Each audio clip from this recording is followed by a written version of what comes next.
Today, I'm going to start off the video with a very quick competition. So what I'm about to show you is a dish that originated as comfort food in the northwestern frontier, which is now half India and half Pakistan, and it has now become a world famous super hit. So I'll be uploading the recipe with the Indian name of it, so if you can guess the Pakistani side, the correct name, there'll be a prize for you. And sure, like my video, share it, and tag like 3 people and I'll pick a winner. So let's get started with what the ingredients are. The first main ingredient to start the show, lamb. This recipe does not use a pressure cooker because many years ago, like I said, truck drivers did not have a pressure cooker. They had a little pan, famously in India, known as Kadai. So everything went into it. It was a one-stop thing, and it was cooked in its own juices. So we have 1 kilogram of lamb, not 1 pound, 1 kilogram.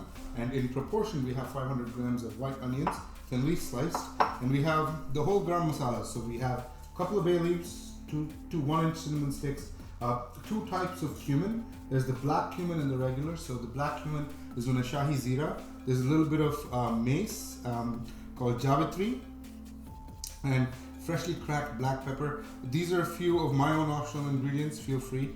Traditional Kadai is very simple. This is a black cardamom, okay, which I'm just gonna crush with my hand like this and open it up a little bit, and 3 or 4 cloves. Now, in proportion, we have roughly about 300 grams of chopped diced tomatoes. Give them a rough dice, you don't have to be precise. A cup of cilantro, coriander, a cup of mint, and these are special green chilies. Go to any Indian Pakistani store and ask for Pakistani green chilies. This is what you will get. They kind of look like this, but they are not too high in the heat score, but they're very good with the flavor. And this again is basically ginger and garlic, 5 to 6 cloves of garlic pods and 1 inch of ginger that were neatly pound up in a mortar and a pestle. And now you come to the dry masalas, which include coriander powder. It includes 1 tablespoon garam masala. This is also my own recipe. A little bit of chili powder, a little bit of turmeric, and of course salt to taste. And the star of the show is some desi ghee. A quick note about pre-prepping the lamb: wash it. Keep a little bit of bone and fat on, but nicely cut them into succulent chunks. Add salt, turmeric, and a little bit of black pepper to this. And marinate it overnight.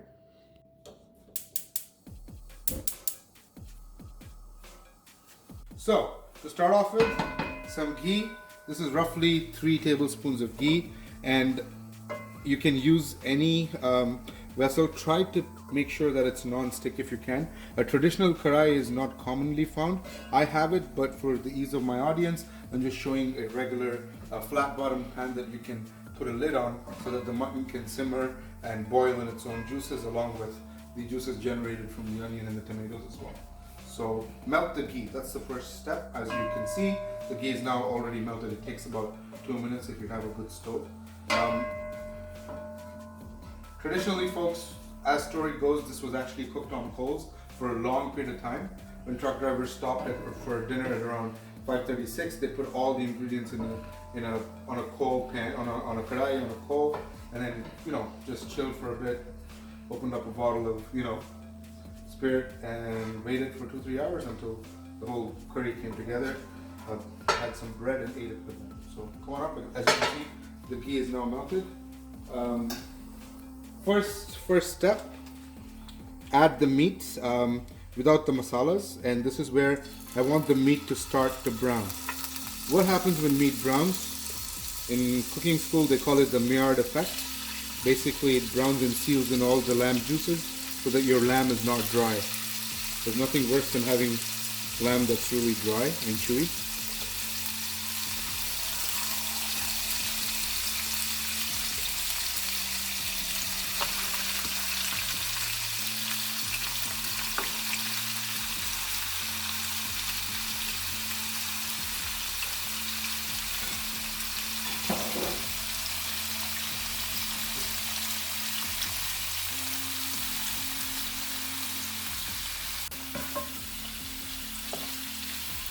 Spread this out evenly on the pan, and once it's really brown on one side, you can just stir it gently, and in about a couple of seconds I'll be adding the whole garam masala to flavor the oil, the fat from the lamb melts and adds extra oil. I personally don't think you need to add anything else apart from this. So as you can see, the lamb changed color. It's not pink, red, whatever the flesh color is anymore. It's neatly browned on one side. Let me quickly show you. See this? Close up of this particular piece. You see that beautiful browning on the side. That's what you're looking for on both sides. And there you go. Now you will see me add the whole garam masala so the lamb can start to get flavored. Try not to burn it. I'm doing it on a medium to high flame. Alright, so now I'm adding the whole garam masala. I'm adding it all at once, just going to spread it out. Crushed black pepper and everything else that I've showed you in the video. Neatly. Let the lamb get coated with it and the ghee and the fat get flavored with the masala. Try and see that the masala doesn't burn because it gives off a bitter taste and it's not really fun while eating it with the roti. Now to this, in true Kadai style, I'm now going to start adding onions. The more evenly the onions are sliced, the better it is. Okay, and to this, I'm also going to add the ginger garlic paste that is crushed. It's basically roughly crushed ginger garlic, but make sure you get all the juices and oils out. And the green chili as well. And then now you're going to stir it and neatly mix it up so that,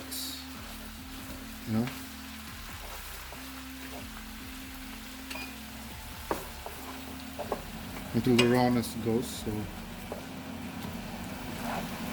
just the whole thing up. Now to this is very critical. At this juncture I will add salt. I will just show you. I basically measure salt this way.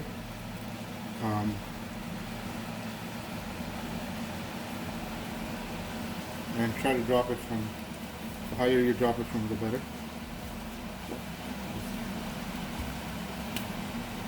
Helps the onions give out the moisture. So cover and cook this for about 5 minutes until the onions soften before I add the other stuff. No water or yogurt, nothing has been added here. The idea is to cook it in all its own juice so you get a really good flavor. So occasionally, after about 5-6 minutes, open and stir to see that it doesn't burn. It should not burn, it should beautifully caramelize. The onions have gone soft. There's a beautiful smell coming. The ginger and garlic are cooking as well. I wish YouTube had a way to record smell. Now add all the whole powdered masalas. Now neatly mix it up. So the masalas can get a little toasty, but they don't burn. And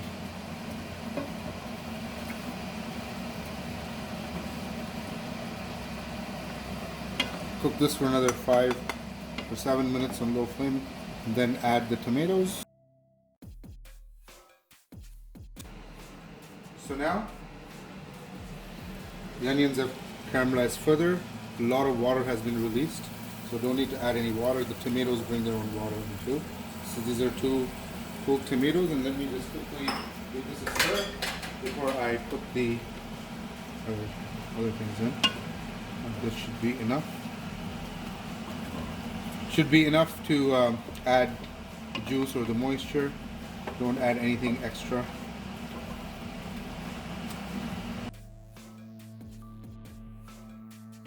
So after a couple of minutes, open up. You see so much more water has been added, and just now slowly cook this down for the gravy, and in about another half hour it should be ready.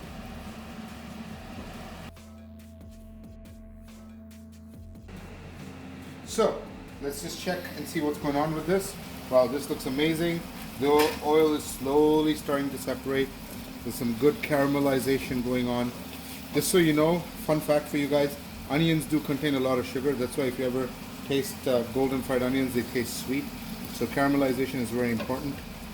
Now, I always like to add a gourmet zing to my recipes, so instead of the regular highway version of it, here's my secret ingredients that I normally add to make this amazing. This is about 5 or 6 cashew nuts neatly pounded, like roasted cashew powder.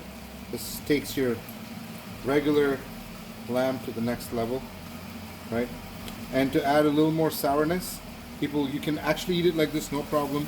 And what people do is add more tomatoes. Because I've added lesser tomatoes, I'm going to add 1 or 2 spoons of yogurt. So you want me to... So, quickly, a couple spoons. So creamy, nice. Try to get 3.25%.